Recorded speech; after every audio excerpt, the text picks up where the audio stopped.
Hi, I'm Benjamin Hunting with Auto by Tel, and I'm here today with the 2015 Lexus NX.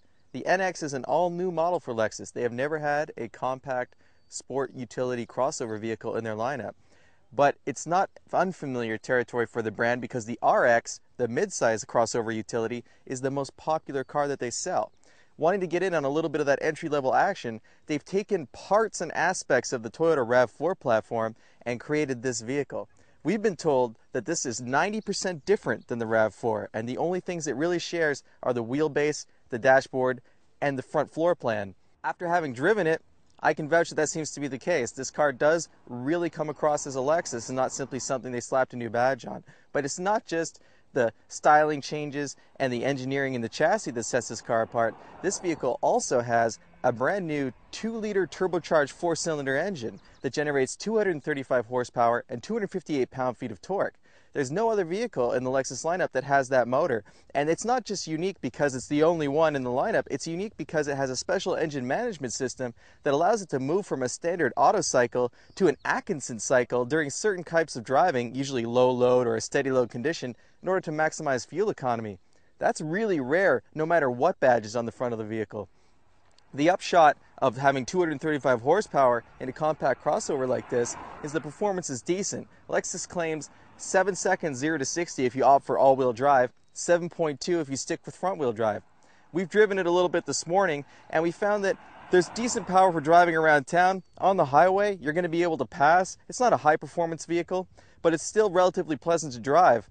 This particular version is the F-Sport. The Lexus F-Sport brand has expanded. Almost every vehicle they make has F-Sport now. You can get the special model that has the different styling, different wheels. You can get 2 different 18-inch rims with the F-Sport, for example, on the NX that you can't get with any other version of the vehicle.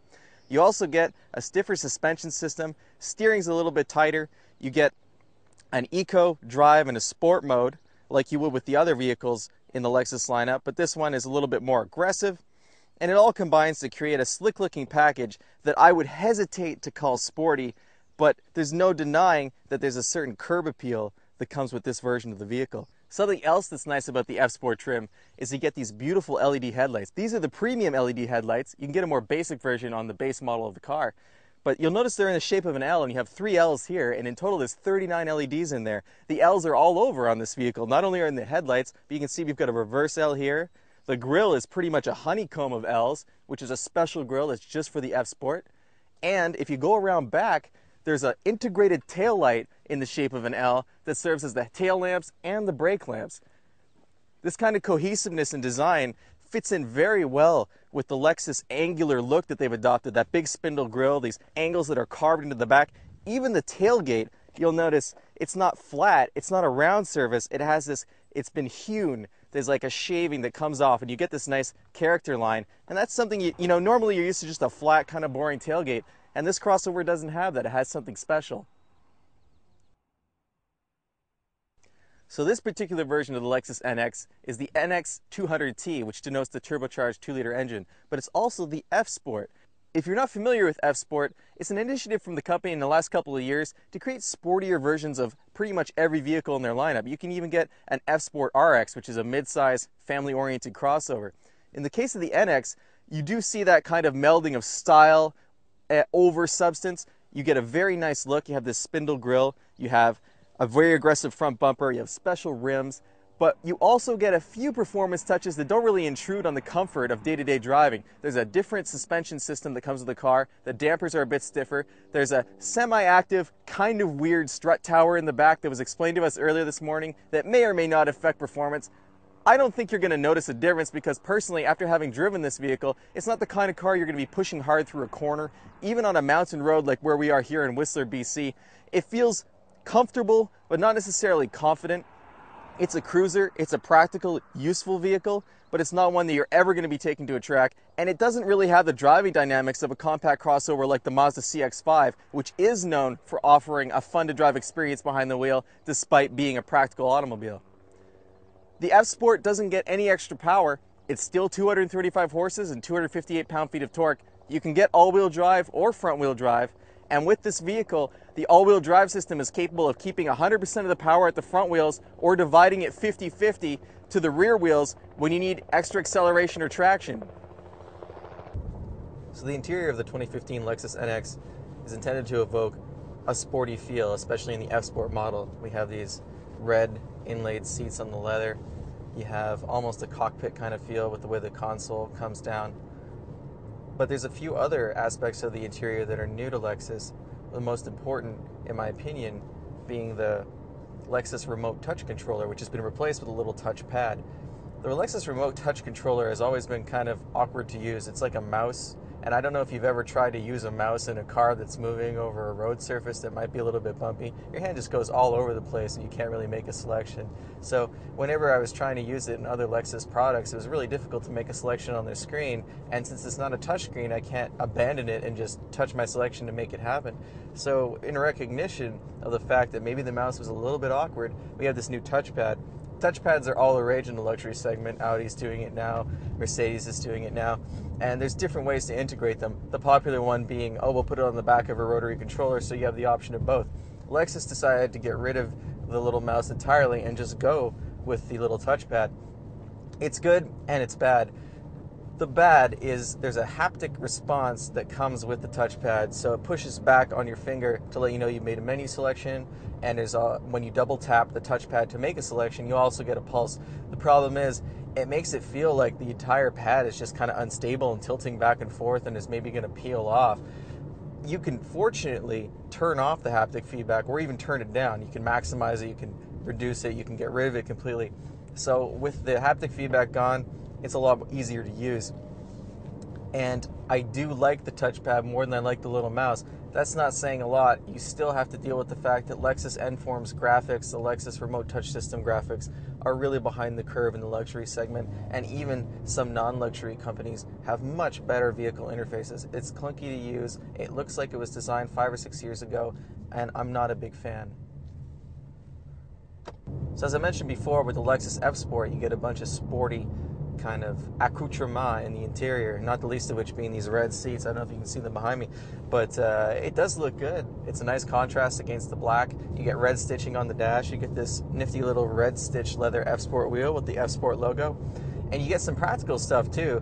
On the 4.2-inch LCD screen on the dashboard, you get a boost gauge, which is pretty cool for a turbo car. Personally, I think all turbo cars, especially those with performance leanings or performance pretensions in the case of this vehicle, should have a boost gauge. It looks good, it's pretty responsive, you don't have a lot of lag, and it's fun.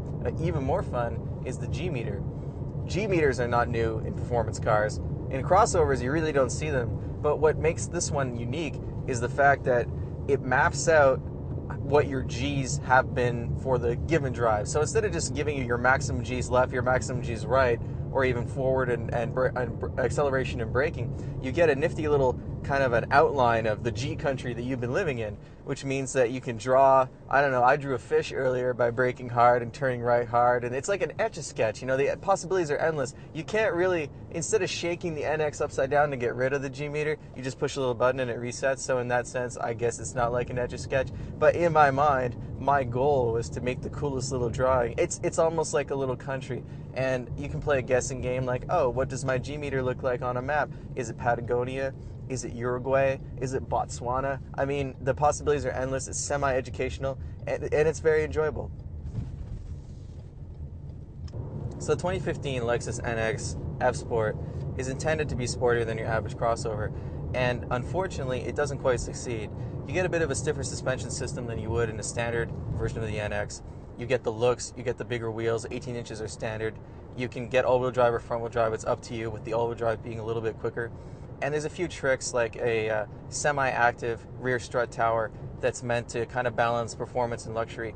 But in the end, you're still dealing with a vehicle that has a high center of gravity. It's got a little bit more weight than what you would want in a performance car, and it's not intended to be pushed hard. On these twisty roads here in Whistler, where, you know, it feels confident, and I never felt like it was going to be out of control, but at the same time, I wouldn't want to push it too hard. I wouldn't want to take it to an autocross, and you really shouldn't take it to an autocross. The vehicle that Lexus might want to focus its performance attentions on is the CT200H, the little hybrid hatchback that is similar in size to the NX, is a little bit smaller, and it's similar in market position. It's aimed at entry-level buyers. If you took the turbo engine in this NX 200T and you put that in the CT 200H, you would have a very intriguing vehicle that was also practical because of its hatchback design. I don't think that'll ever happen. And in the meantime, the closest thing we've got to a fun entry-level Lexus is the F-Sport version of the NX. So who is Lexus trying to attract with the NX 200T? Well, they'd like to attract a younger group of customers to the brand.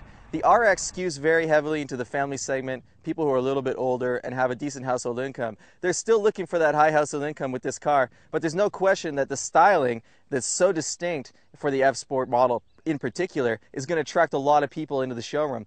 Not only that, they have the CT 200H as a compact hatchback, but if you look at the Lexus lineup, there really isn't anything entry level other than the ES sedan, which is kind of labeled not necessarily an old person's car, but definitely a vehicle that's not designed to attract someone who's young and interested in passionate driving or an active lifestyle. So the NX fills a gap, an important gap, that has already populated by vehicles like the BMW X1 and X3 and the Acura RDX. This vehicle is going to be grabbing people who have a mountain bike or they want to take the kids to the beach and throw all their stuff in the bag, but they can't do that with a CT200H because it's just a little bit too small inside, and maybe they're not interested in a hybrid vehicle. With the NX, you get the option of either a hybrid drivetrain or the 2.0-liter turbo that we have in this F-Sport, and that's a versatility that you don't find in other areas of the entry-level market for Lexus.